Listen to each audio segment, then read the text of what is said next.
साथियों, मित्रों, बड़े भाई, माताओं, बहनों, तो मैं आज आप लोगों के सम्मुख उपस्थित आने का एक मेरा आशय ये है कि मैं जब भी आप लोगों के बीच आता हूँ, मैं सर्वप्रथम तो सभी सोशल मीडिया, समाचार पत्रों और इलेक्ट्रॉनिक मीडिया का बहुत बहुत धन्यवाद प्रकट करना चाहता हूँ कि मैं किसी भी क्षेत्र की कोई भी ज्वलंत समस्या आप लोगों के बीच लाता हूँ तो आप उसे प्रकाशित कर और समाधान में मेरा सहयोग करते हैं। और मैं ये जो चीज़ें होती हैं, मैं इसको खाली खबर या टीआरपी बढ़ाने के लिए नहीं करता हूँ। जैसा अक्सर देखा जाता है कि लोग प्रमुखता में आने के लिए खबरें देते हैं, लेकिन उसकी तह तक जाके समाधान नहीं होता है। मैंने जितनी भी खबरें जो भी दी हैं, मैं 90% सफल होता हूँ कि वो सफलता वो समस्या का समाधान होता है। आज भी समाचार पत्रों के माध्यम से आपने पढ़ा होगा कि एक राशन सस्ते गल्ले की बात जो हो रही थी, मैं अपने ही क्षेत्र की बात कर रहा हूँ, ग्राम सभा दोमाश की। तो यहाँ 4 साल से राशन की जो है सप्लाई बंद है। कहने का मतलब दुकान नहीं है। तो जैसा कि मैंने बताया था और प्रमुखता से ये मुख्यमंत्री जी को भी मैंने अवगत कराया इस बारे में, तो वहाँ पर 4 साल से जो है व्यवस्था नहीं है। वैकल्पिक व्यवस्था जो कर रहा था व्यक्ति स्थानीय, उसने जो है अपने सारे डॉक्यूमेंट्स तैयार किए। मुख्यालय से लगभग 50-55 किलोमीटर दूरी पर सीमांतवर्ती क्षेत्र है।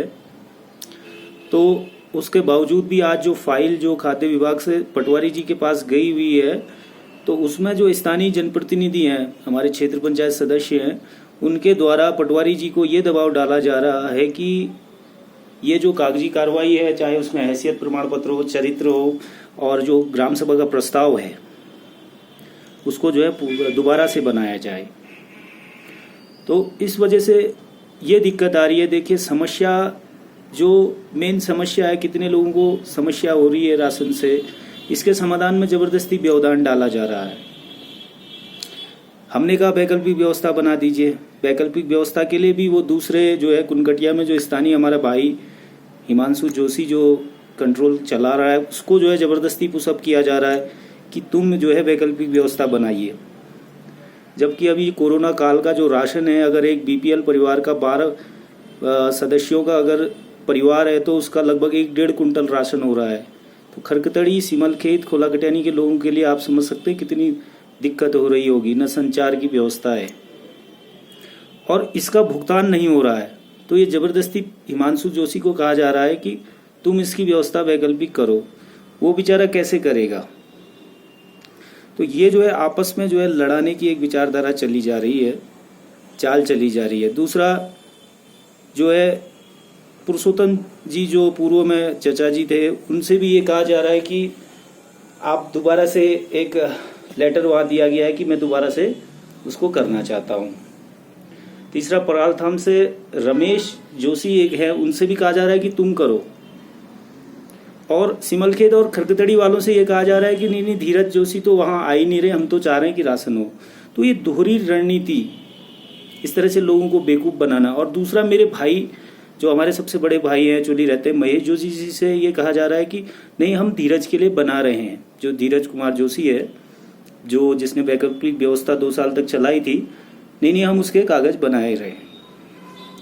तो मैं पूछना चाहता हूं कांग्रेस के प्रदेश प्रवक्ता और वर्तमान में क्षेत्र पंचायत सदस्य खीमराज जोशी जी से कि आप एक तरफ तो मुख्यालय में आकर जो है माननीय नरेंद्र मोदी जी का पुतला फूंक रहे हैं, तो आपकी कितनी बड़ी विफलता है कि 4 साल से आपके गृह क्षेत्र छोड़िए, आपके ग्राम सभा जिससे आप स्थायी निवासी हो, वहां 4 साल से सस्ते गल्ले राशन की दुकान आवंटित नहीं है। क्यों? क्या ये आपकी नाकामी नहीं है?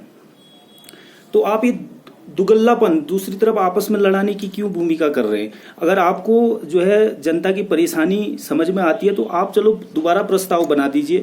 दोबारा प्रस्ताव बना के आप दे सकते हैं पटवारी को। लेकिन स्थानीय आदमी धीरज जोशी बेचारे का भाड़ा फंसा हुआ है, उसका भाड़ा दिला दीजिए। आप किसी और का आवंटन कर लीजिए। हमें किसी के उसमें वो नहीं है कि हम ये नहीं चाहते कि धीरज जोशी बने।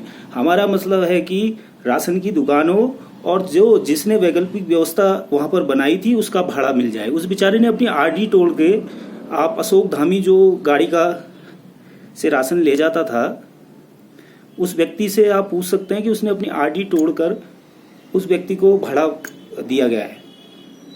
तो कितनी बड़ी लापरवाही है।